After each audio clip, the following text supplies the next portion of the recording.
Hello दोस्त, आज हम एक्सप्लेन करने जा रहे हैं 2021 में रिलीज हुई हॉलीवुड मूवी डेडली इल्यूजन्स, जिसमें एक औरत अपने बच्चों की देखभाल के लिए एक नैनी को हायर करती है और वहीं से उनकी लाइफ में कुछ अजीब सी चीजें होने लगती हैं। अगर आपको एक्सप्लेनेशन अच्छा लगता है तो चैनल को सब्सक्राइब और वीडियो को लाइक जरूर कर दीजिएगा। कहानी की शुरुआत में हम देखते हैं कि एक औरत, उसका हस्बैंड और उनके 2 बच्चे घर में होते हैं और ये औरत ही हमारी कहानी की पहली मुख्य किरदार होती है, जिसका नाम मैरी है। मैरी एक बुक राइटर होती है, लेकिन काफ़ी टाइम से उसने कोई बुक नहीं लिखी क्योंकि वो अपनी फैमिली को टाइम देना चाहती थी। हस्बैंड के ऑफिस और बच्चों के स्कूल जाने के बाद मैरी से मिलने उसके पुराने पब्लिशर्स आते हैं, जो उससे कहते हैं कि तुम्हारे जाने के बाद हमारा काम बिल्कुल भी ठीक से नहीं चल रहा है और हम चाहते हैं कि तुम हमारे लिए एक और बुक लिखो। वो मैरी को एक ऑफर देते हैं, लेकिन मैरी उन्हें मना कर देती है। रात को मैरी का हस्बैंड टॉम वो ऑफर देखता है और कहता है कि तुम्हें बुक लिखनी चाहिए। $2 मिलियन का ऑफर हर रोज नहीं मिलता। वो कहती है कि मैंने इसे देखा तक नहीं। टॉम थोड़ा परेशान सा होता है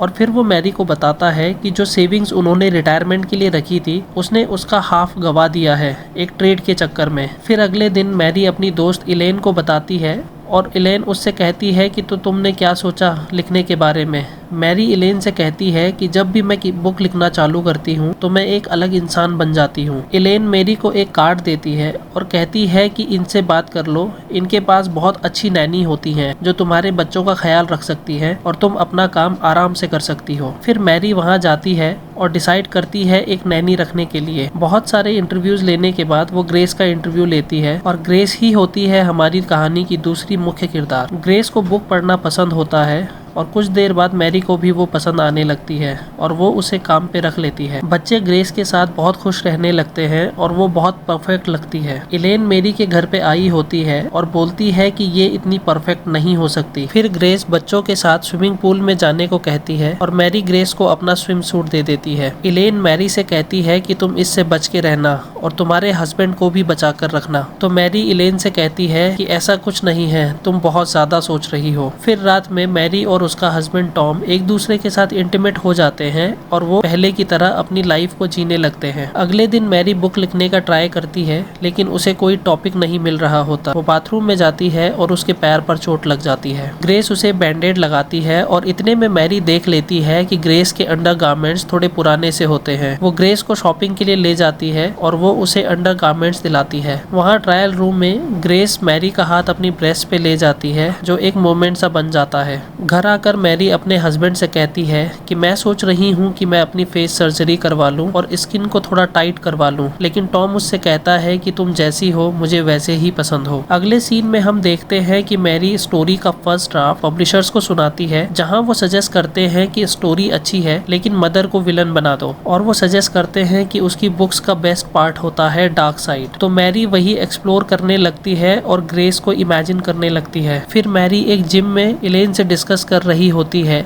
कि वो ग्रेस को इमेजिन करती है। इलेन उससे कहती है कि ये बस तुम्हारे माइंड में है या फिर तुम्हारी फिजिकल नीड बहुत ज्यादा बढ़ गई है। मैरी कहती है ऐसा कुछ नहीं है, लेकिन ग्रेस बहुत सडक्टिव है। अगले दिन मैरी कपड़े उतार कर लेटी होती है और ग्रेस को अपनी बैक पर लोशन लगाने के लिए कहती है, जो कि उसे बहुत अच्छा लगता है, और फिर वो दोनों पूल में स्विम करने लगते हैं। मैरी के माइंड में अलग से थॉट्स आने लगते हैं। ग्रेस मैरी को थैंक्स कहती है उसके लिए इतना सब करने के लिए। मैरी बाथटब में नहा रही होती है और एक बार फिर से वो ग्रेस को इमेजिन करने लगती है उसे टच करते हुए। उसके बाद मैरी अपनी कहानी में एकदम से खो जाती है। फिर टॉम ग्रेस और बच्चों को कॉफी के लिए बाहर ले जाता है। टॉम और ग्रेस के बीच भी कुछ अजीब सा मोमेंट बन जाता है। ग्रेस और मैरी एक शाम को नदी के किनारे जाते हैं और वहाँ एक दूसरे के साथ रोमांटिक होने लगते हैं और एक दूसरे को किस करने लगते हैं। रात को वो दोनों घर आते हैं और मैरी की दोस्त इलेन मैरी से कहती है कि उसे टॉम पर शक हो रहा है कि वो तुम्हें चीट कर रहा है, लेकिन मैरी उसे कहती है कि ऐसा कुछ नहीं है, तुम कुछ ज्यादा रिएक्ट कर रही हो। एक बार फिर से मैरी और ग्रेस किचन में रोमांटिक हो जाते हैं। फिर अचानक से आधी रात में मैरी नींद से जागती है और वो देखती है कि दूसरे कमरे में ग्रेस और टॉम एक दूसरे के साथ इंटीमेट हो रहे थे, लेकिन फिर हमें पता चलता है कि मैरी सपना देख रही थी। मैरी डिनर करते टाइम ग्रेस पे गुस्सा होने लगती है और कुछ अजीब सा बिहेव करने लगती है। फिर आधी रात को टॉम नींद से जागता है तो वो देखता है कि मैरी बेड पे नहीं है और वो फिर से सो जाता है। अगली सुबह मैरी को फोन आता है उस फर्म से जहाँ से वो नैनी हायर करना चाहती थी। वो मैरी से कहते हैं कि हमें आपका चेक मिल गया है,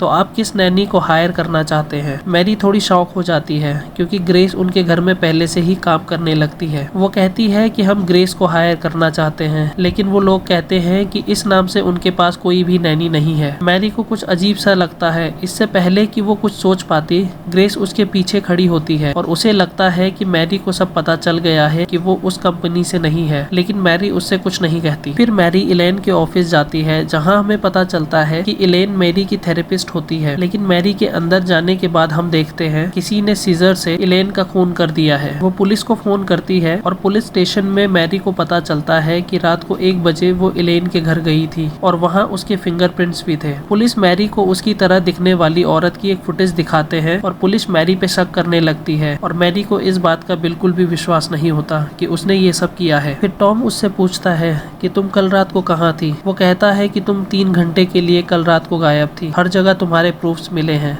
सारे प्रूफ्स तुम्हारे अगेंस्ट हैं। मैरी रेस्ट रूम जाने के बहाने भाग जाती है और वो ग्रेस के घर पहुंच जाती है, जहां उसको पता चलता है कि ग्रेस का बचपन बहुत अच्छा नहीं था और उसे अब्यूज का सामना करना पड़ता था। मैरी टॉम को फोन करती है और उससे कहती है कि ग्रेस को घर में मत आने देना, वो बहुत डेंजरस हो सकती है। लेकिन हम देखते हैं कि ग्रेस पहले से ही घर में मौजूद होती है और वो चाकू से टॉम को मारने लगती है और उसे घायल कर देती है। मैरी घर पहुंचती है। टॉम खून से लथपथ होता है और ग्रेस रो रही होती है। मैरी ग्रेस से पूछती है कि ये किसने किया, तो अचानक से ग्रेस की आवाज और उसके हाव भाव बदल जाते हैं। वो जमीन पे पड़ा हुआ चाकू उठाती है और कहती है मैंने किया। फिर हमें पता चलता है कि ग्रेस को पर्सनालिटी डिसऑर्डर है और वो बीच बीच में मार्गरेट बन जाती है और ये बीमारी उसे बचपन से होती है। मैरी से मिलने के बाद ग्रेस मार्गरेट को मारना चाहती है, लेकिन वो एक बार फिर से वापस आ जाती है। मार्गरेट मैरी को मारने के लिए आगे बढ़ती है, लेकिन ग्रेस मैरी को बचाना चाहती है। दोनों के बीच हाथापाई होती है और मैरी ग्रेस के सर पे मार देती है। थोड़ी देर बाद जब ग्रेस को होश आता है तो मैरी से कहती है कि मुझे मत छोड़ना,